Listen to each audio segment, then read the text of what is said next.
ومن تبعهم بإحسان.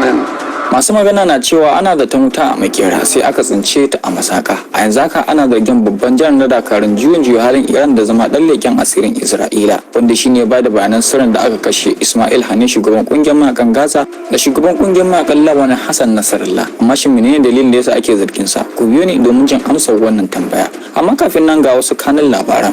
Kasashen Laraba sun matse wa Amurka lamba da ta dakatar da Isra'ila daga rubuta tashin hankali a yankin su. Kazalika za ku cewa shugaban dakarun sa kai na Sudan RSF mai suna Hameti ya rage kasar Masar da kai musu hari. Labaran da mutum aka kenan a cikin shirin namu na yau.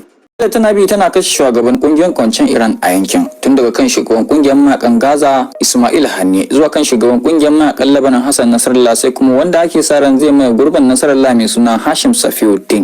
Isra'ila tana bi tana musu dauki dade, wanda kan kadai ya isa jefa fargaba a zuciyar Iran saboda ta bata tsawon shekaru tana gina waɗannan kungiyoyi. Kuma kisan nasu ya samar da wasu tambayoyi. Shin ko dai Isra'ila na da masu leƙen asiri ne a cikin dakarun sojin Iran? Shin ko dai ta haka ne suke iya gano inda waɗannan mutane suke tana bi tana kashe su? Dakarun sojin Iran da ake zargi dai sunan da ake walakani da IRGC, wato dakarun juyin halin jamhuriyar musuluncin Iran. Hukumar soja ce mai rishika da dama, akwai sojan ƙasa, sojan ruwa da masu kula da harba rokoki. Amma idan aka zo fuskantar Isra'ila akwai wasu masu haɗari, su ne 'yan gane kashe ne, ana musu lakani da dakarun Quds. Sun kasance dakarun hukumar masu ƙarfin gaske a fannin yaƙi. Wannan mutumin shine shugaban reshen mai suna Ismail Gani. A tsakanin 'yan kwanakin nan an rika dan cewa ba a gan shi ba, a yanzu kuma wani rahoton na yawo na cewa ba bata yayi ba, a maimakon hakan yana fuskantar tuhuma ne a Iran. Tehran tana tunanin cewa akwai yiwuwar Gani dan leken asirin Isra'ila ne, kuma shine wanda ke da alhakin kula da duka kungiyoyin kawancin su na yankin. Ga kuma dalilin da yasa ake zargin shi. Bara mu fara da kisan shugaban kungiyar mayakan Gaza Ismail Haniyeh. An kashe shi ne a ranar 31 ga watan Yulin wannan shekara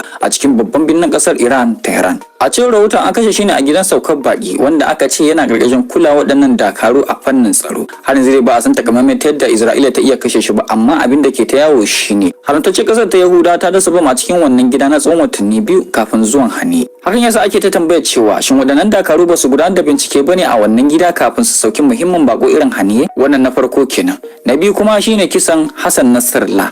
Isra'ila ta kashe shi a ranar 27 ga watan Satumba wannan shekara. Abu Bahir kwata kungiyar mayakan Lebanon da ke birnin Beirut. Da haka ta ne Isra'ila ta san inda ya kamata ta kai wa hari. Shin hakan na da wata alaka da Iran? A ran da aka kashe Nasrallah har da babban janar dakarun jujuya halin Iran, sunansa Brigadier Janar Abbas Nilfroushan.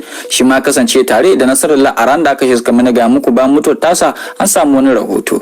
Nilfroushan da ya kasance ma'aikaci na dakarun Quds, shi ke kula da ayyukansa a Syria da Lebanon. Ya karɓi wannan aiki ne a watan Afrilu bayan wanda ya gabace shi ya mutu a wani hari na Isra'ila.